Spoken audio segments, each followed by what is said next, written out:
Hello everyone, welcome back in our channel. दोस्तों, आप सभी का स्वागत है। मैं हूं कपिल। तो प्यारे बच्चों, आज की इस वीडियो में हम क्लास 10th का मैथ चैप्टर नंबर 9 की जो exercise 9.1 some application of trigonometry के क्वेश्चन नंबर 4 और 5 को आज हम कंप्लीट करेंगे। इससे पहले मैंने क्वेश्चन नंबर 1 2 3 का जो वीडियो मैंने पहले ही अपलोड कर दिया, तो आप हमारी प्लेलिस्ट में जाके चेक कर सकते हो। ऑलरेडी मैंने क्वेश्चन को यहाँ पे नोट कर रखा है, आप चाहे अपनी एनसीईआरटी बुक को आप ओपन कर सकते हो। तो चलिए बात करते हैं पहले क्वेश्चन नंबर 4 की।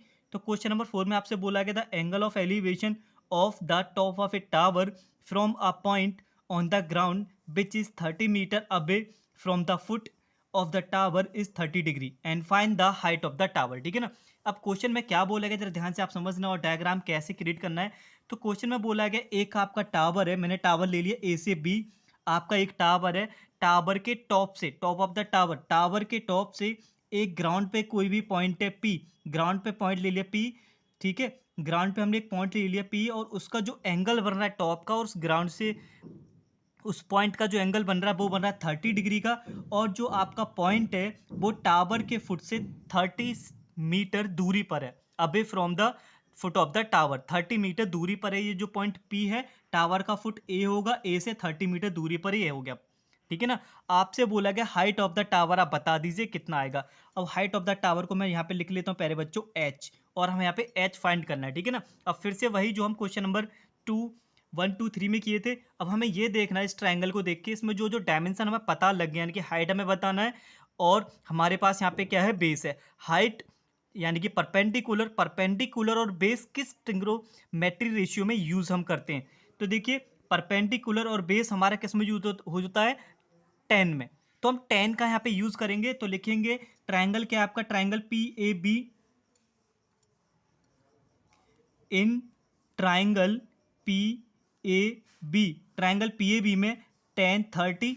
हमें पता कैसे लगा 10 लगाना है, क्योंकि हमारे पास जो डायमेंशन पता लगी हैं, हमारे पास एक हो गया परपेंडिकुलर और बेस। परपेंडिकुलर बेस होता है 10 में use, 10 30 is equal to perpendicular upon base, यानी कि एच अपॉन 30। 10 30 का जो वैल्यू होता है प्यारे बच्चों, वो आपका होता है कितना, 1/√3। 1/√3 इक्वल्स टू एच अपॉन 30।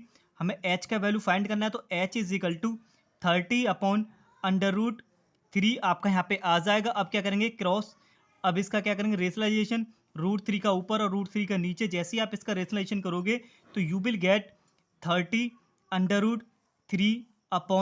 3 से 30 आपका 10 टाइम कट हो जाएगा, 10/√3 मीटर आपके यहाँ पे जो इस टावर की हाइट निकल आएगी। ठीक है ना। तो चलिए बात करते हैं क्वेश्चन नंबर 5 की। तो क्वेश्चन नंबर 5 में आपसे बोला गया एक kite is flying at a height of 60 metre above the ground. The string attached to a kite is temporarily tied to a point on the ground. The inclination of a string with the ground is 60 degree. Find the length of the string and assuming that there is a no slack in the string. तो question में बोला गया है एक पतंग है, kite है, जो ग्राउंड से 60 मीटर ऊपर उड़ रही है। पॉइंट बी पे हमने यहाँ पे काइट ले ली है और ग्राउंड से 60 मीटर पर ये उड़ रही है, यानी कि ए से बी इतनी दूरी पर उड़ रही है। ग्राउंड हमने ले लिया पी से ए।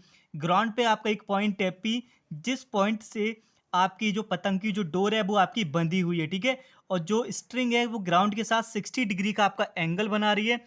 आपके पास दे रखा है कितनी ऊंचाई पर उड़ रही है, 60 मीटर ऊंचाई पर उड़ रही है। आपको बताना है इस पतंग की जो स्ट्रिंग यानी कि जो डोर है उसकी जो लेंथ है वो कितनी होगी। हम सपोज कर लेते हैं कितनी होगी, एक्स। ओके, अब चलिए ट्रायंगल को देख के आप इजीली आप बता सकते हो इसमें कौन सा ट्रिग्नोमेट्री रेशियो यूज होगा। परपेंडिकुलर और हाइपोटेनस किस में यूज करते हैं हम, साइन में।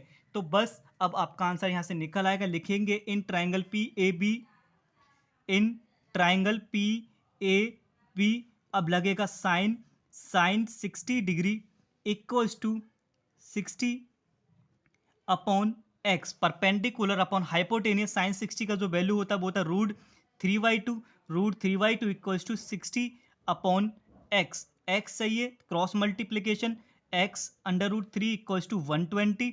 √3 का आप यहाँ पे डिवाइड करोगे 120 अपॉन √3।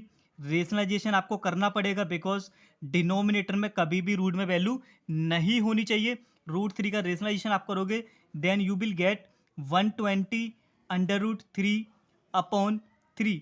ओके, 3 से 40 टाइम कट हो जाएगा, 40/√3 मीटर आपका जो है कि यहाँ पे आंसर आ जाएगा। क्वेश्चन में √3 का वैल्यू हम तभी पुट करेंगे प्यारे बच्चों जब क्वेश्चन में ऑलरेडी मेंशन होगा, अदरवाइज आप अपने आंसर को √3 में ही छोड़ के आओगे। ओके, तो एंड आई होप आपको ये सब कुछ समझ आ गया होगा। देखो इसके बाद कोई भी डाउट रहेगा तो please you can play this video again. इसके बाद भी कोई डाउट है तो you can ask me in comment box. अगर आप सजेशन देना चाहते हो तो प्लीज़ आप सजेस्ट हमें कर सकते हो। तो चलिए मिलते हैं अगली वीडियो में अगले क्वेश्चन के साथ। तब तक के लिए धन्यवाद। Take care and wait for the next video.